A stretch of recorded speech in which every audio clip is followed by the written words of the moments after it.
بسم الله الرحمن الرحیم. نن زموږ د علم النحو 107 نمبر درس دی او منصوبات شروع دي. په منصوباتو کې اول نمبر مفعول به ویلې. د مفعول به باز شروع دی. مفعول به کې اول هم د مفعول به پہچانو کو پیژند چې مفعول به څه ته وایي. بیا په دې نه مخکې 106 نمبر درس کې د مفعول به باره کې لږ غونته بحث وکړو چې یاره کله د دې مفعول به چې کوم فعل وي هغه کله کله حذف کیږي، لکه څنګه اهلا وسهلا د قرینې د وجې نه. دا فایده م ویلې وه، خو دې کې اوس په پسې ښکته نور اضافي سبق لیکلی دی. د دې نه مخکې دا فایده چې وه، په بعضو ځایونو کې د مفعول به فعل د څه قرینې یعنی دلیل د وجې نه حذف کړی کېږي. حذف معنا ختم کړی کېږي، نه لیکلی کېږي، حذف کړی کېږي. لکه اهلا وسهلا، دا اهلا هم مفعول به دی او سهلا هم مفعول به دی. نو د اهلا نه مخکې اتیته هغه فعل محذوف دی، حذف دی، ختم کړی دی. او د سهلا نه مخکې وتویته فعل دی، هغه هم لرې کړی دی، نه یې دی لیکلی، هغه نه دی ذکر کړی. نو چې ذکر یې نه کړي نو هغه ته وایي چې حذف کړی هم دی. چې لیکلی یې نه وي نو هغه ته وایي مونږ حذف کړی دی. نو هغه دلته کې دا مفعول به حذف کړی دی. دغه شانتې چاته د اواز ورکولو په وخت هم د فعل چې دی هغه حذف کړی کېږي. چې چاته اواز ورکوي که نه نو د هغه وخت کې فعل حذف کړی کېږي. لکه یا غلام زیدن، یا غلام زیدن، یا د یا ته حرف ندا وایي او دا غلام مضاف دی، زیدن مضاف الیه دی. نو دا غلام زیدن چې دی دا یا چې ده یا دا د ادعو فعل په ځای باندې راځي. نو هغه ادعو فعل ختم کړی دی. د دې یا مطلب دا دی ادعو غلام زیدن. ادعو زه راغواړم، زه اواز کومه، زه راغواړم یا زه اواز کومه غلام زیدن د زید غلام ته. نو هغه ادعو فعل ختم کړی دی، هغه په ځای صرف دا یا حرف ندا راوستی ده. ټیک شوه. ندا معنی ده آواز، ندا اواز ته ندا وای. نو حرف ندا د اواز حرف، د اواز چې چاته په اواز کې مونږ وایو ای فلانیه، ای دا ای لفظ استعمالو دې ته حرف ندا وای. نو دا د ادعو فعل په ځای باندې یا حرف ندا راغلی ده. ٹھیک شو. دا یا حرف ندا یعنی ادعو غلام زیدن، دا قریدا دکی راغی دی ادعو غلام زیدن. نو دا ادعو ګوره دعا یدعو، دا یدعو گردان چیو کی کنه واحد متکلم صیغه راځي. ادعو زه راغواړم، زه اواز کوم. ندعو مونږ راغواړو، مونږ دوا یا ټول راغواړو. نو ادعو معنی ده زه راغواړم، زه اواز کوم غلام زیدن د زید غلام ته. نو دا ادعو فعل دی، په دې کې انا ضمیر فاعل دی ځکه دا د متکلم ده که نه، زه راغواړم. نو دا فاعل دی. دا غلام مضاف دی او زید مضاف الیه دی. مضاف او مضاف الیه چې ملو شي نو دا مفعول به شو. مفعول به هم ځکه که چې را غلام حالت نصب کې دی، وګوره پرې غلام زبر دی، غلامو نه دی، غلامو نه دی. ټیک شوه. که دا فاعل وی نو بیا به مونږ غلام ووی، یا نایب فاعل وی بیا به مونږ غلام ووی. ٹھیک شو. یا مبتدا وی بیا هم غلام وی، که یا خبر وی بیا هم غلام وی. مرفوعات هم دې نه مخکې ویلي دي. خو دا مفعول به دی او مفعول به حالت نصب کې وي نو د مرکب اضافي به موږ د مضاف نه پیژنو. چې مضاف حالت رفع وي نو هغه به مرفوعاتو نه وي، او چې مضاف حالت نصب کې وي نو هغه به یا مفعول به وي یا بل یو څیز وي. نو ګوره مفعول به شو، مضاف مضاف الیه دا مفعول به شو. فعل د خپل فاعل انا فاعل او مفعول به سره جمله فعلیه انشائیه شو. جمله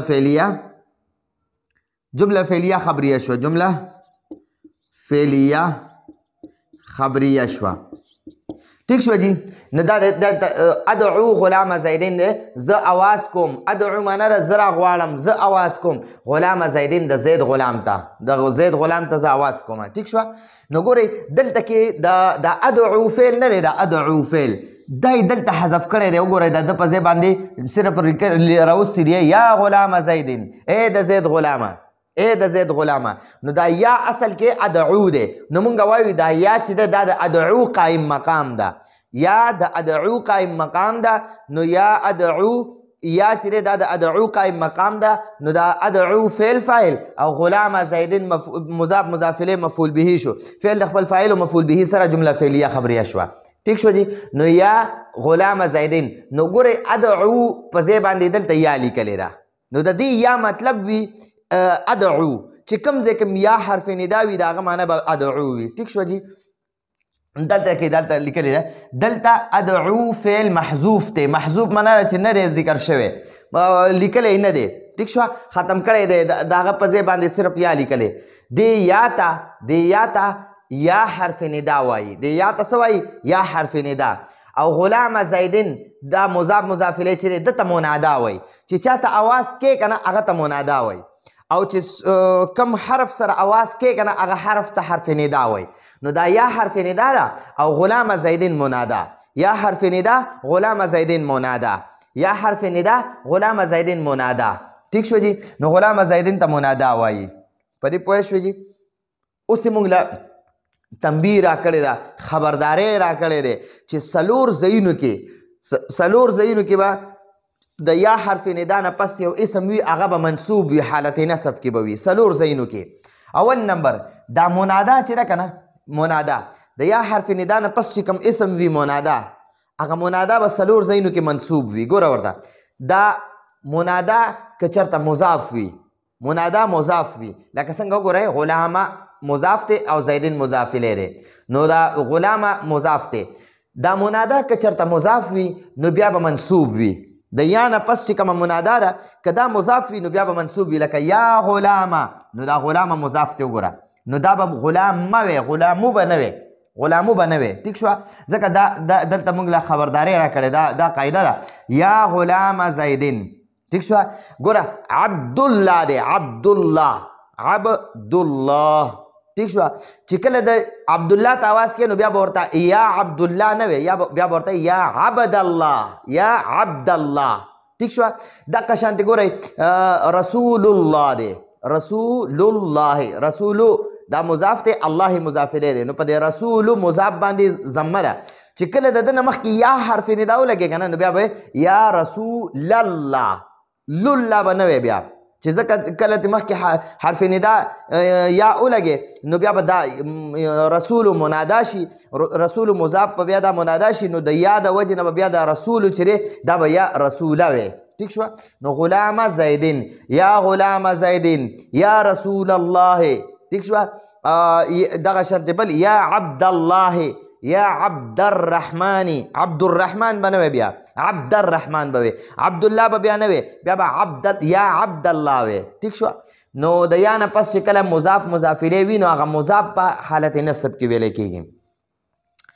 او که مشابه مضاف وي دا دویمه خبره شوه. دې ځای نه ګوره دا یوه خبره وه. دا منادا که چېرته مضاف وي نو بیا به منصوب ویلی کېږي لکه یا غلام زیدن. او دویمه خبره دلته نه شروع شوه دلته نه. نو دلته وایي او که مشابه مضاف وي لکه د مشابه مضاف مطلب دا چې د مضاف خو نه وي خو د دې مضاف په شانتې وي د دې مضاف په شانتې وي لکه څنګه مضاف چې دی که نه دا د مضاف الیه محتاج وي. د دې مضاف چې چېرته مضاف راشي نو هغه به مضاف الیه خامخا راځي. ټیک شوه. نو دقه شانتې به یو بل اسم وي نو هغه لپاره به هم د بل اسم ضرورت وي. ٹھیک شوه. نو هغه ته مشابه مضاف وایي. مضاف مضاف الیه به نه وي خو د دې څنګه چې دا مضاف د بل اسم محتاج وي داسې به دلته کې په دې مشابه مضاف کې به هم یو اسم وي هغه د بل اسم محتاج وي. او که مشابه مضاف وي نو بیا به هم منصوب وي لکه یا قاریان. قاریان معنی ده ای ویونکیا. نو ګوره ته یو ویونکي ته آواز کوې نو د څه شي ویونکی دی؟ د سندرو ویونکی دی د تلاوت ویونکی دی د کتاب ویونکی دی د اخبار ویونکی دی د رسالې ویونکی دی د څه شي ویونکی څه وایي. ٹھیک شوه. نو یا قاریان مانا رہا اے پڑھنے والے اردو کی وہی اے پڑھنے والے نو د څه پڑھنے والے د څه ویونکي. ٹھیک شوه. نو دلته به ورته ولیکې کتابن. نو دا ویونکی چې دی وي نو د لپاره د کتاب ضرورت راغی چې خامخا کتاب ویونکی دی د کتاب ویونکی دی. ٹھیک شوه. یا قاریان قرآنن اے د قرآن ویونکیا. نو دا قاریان چې راغی نو د لپاره به بیا بل اسم ضرورت وي. نو د یا نه پس چې کله داسې اسم راشي چې هغه د لګوره څنګه چې مضاف د مضاف دپاره د مضافلې ضرورت وي دقه شانتې د دې اسم فاعل دا ګره قاریان اسم فاعل دی ویونکې. ټیک شوه. قاریان، نو دا قاریان چې دی دا د کتاب محتاج دی، د لپاره د کتاب ضرورت شته. ټیک شوه. د لپاره د بل اسم ضرورت شته، نو به ورله کتاب راواخلې یا به قرآن راواخلې یا به یو بل څه څیز ورله راواخلې، یو بل یو لفظ به ورله راواخلې، خو دا د بل لفظ محتاج وي. څنګه مضاف چې د مضاف الیه محتاج وي، داسې دا قاریان چې دی دا هم د بل لفظ محتاج دی. نو ګوره دا قاریان د دې کتاب محتاج دی، نو ځکه دته مشابه مضاف وایي چې څنګه مضاف محتاج وي داسې دا اسم هم محتاج دی.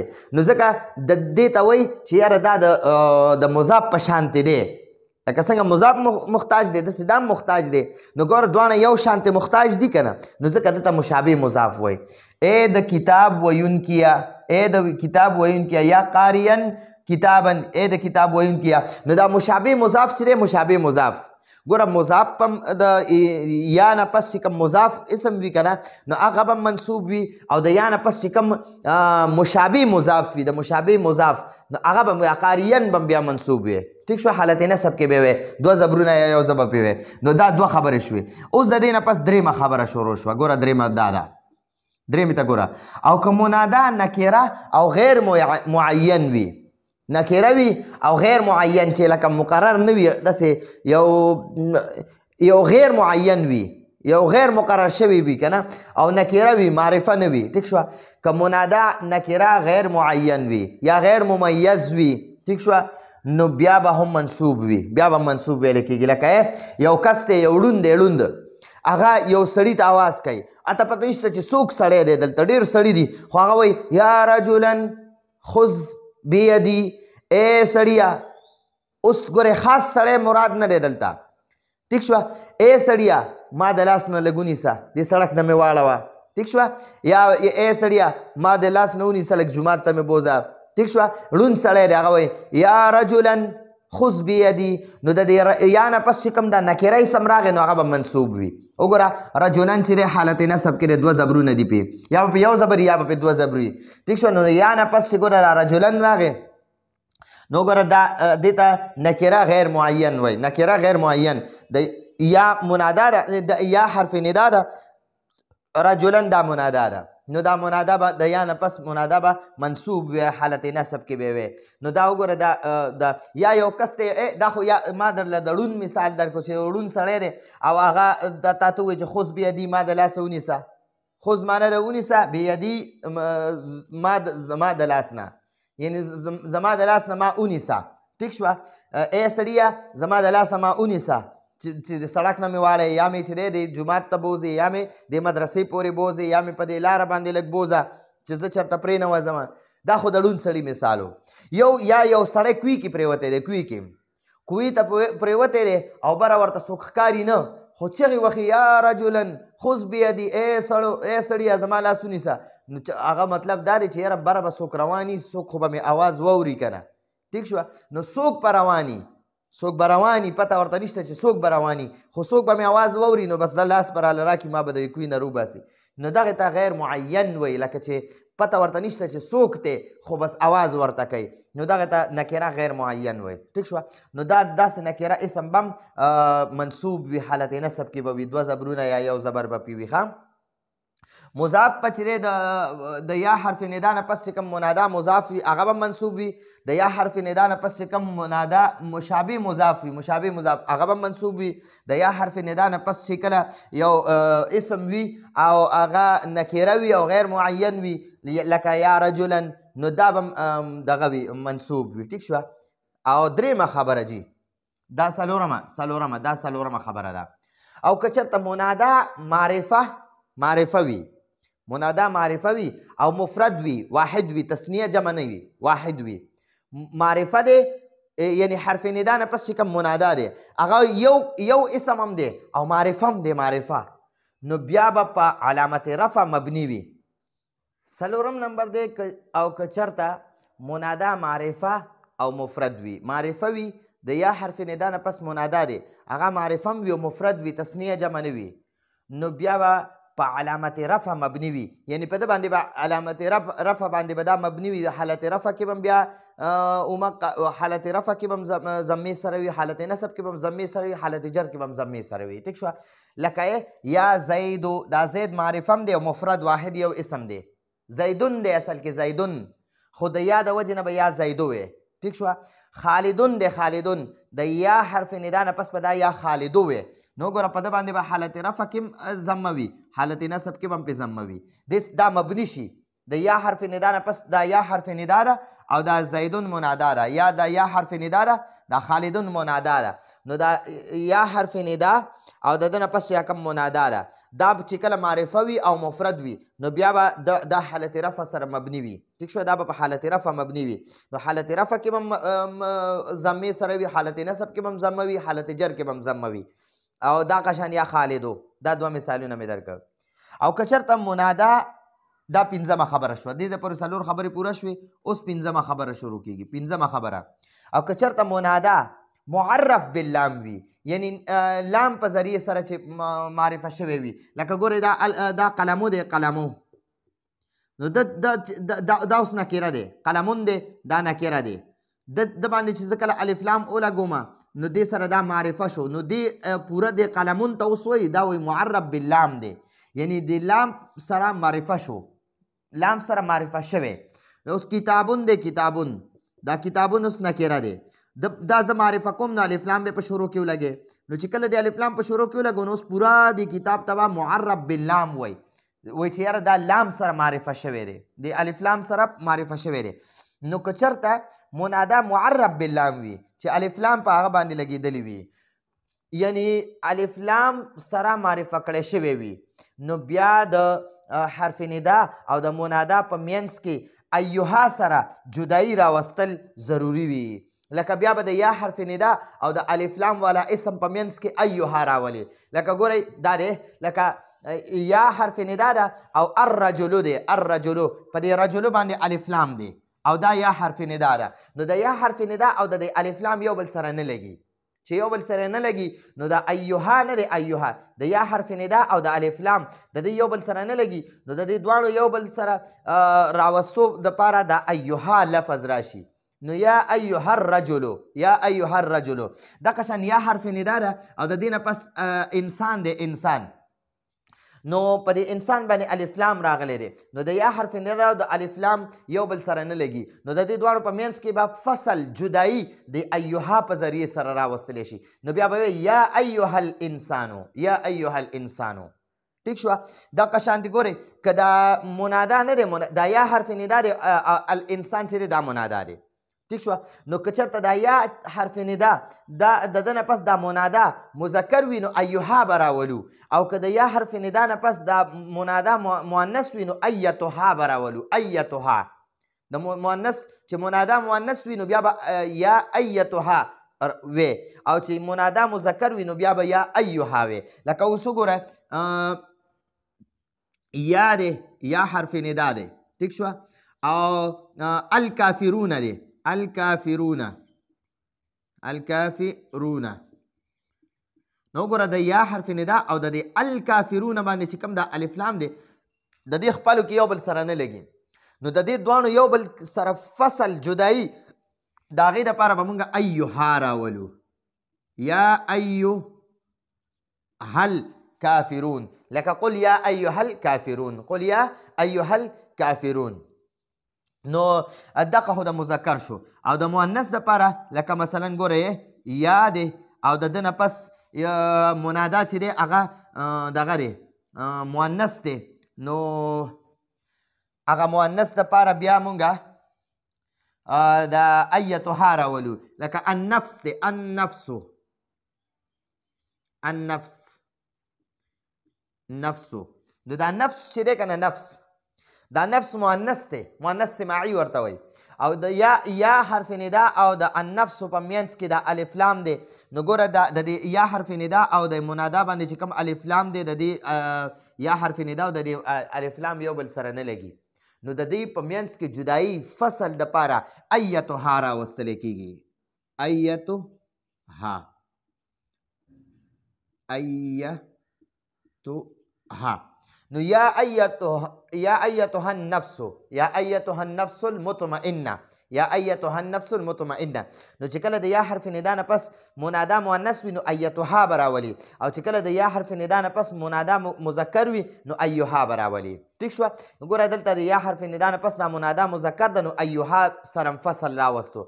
د یا حرف ندا او د منادا په منځ کې به د ایها سره چې یا حرف ندا نه پس منادا مذکر وي نو د یا حرف ندا او د منادا منځ کې به فصل جدایي د ایها په ذریعه سره راولي، دې حرف سره به راولي. نو دا د نن ورځې درس د مفعول به پورا تفصیلا بیان کو. نو انشاءالله راتلونکي درس کې به مزید په منصوباتو باندې بحث کو. راتلونکي درس پورې اجازت غواړو. هذا هو المرام والله اعلم بحقیقت الکلام.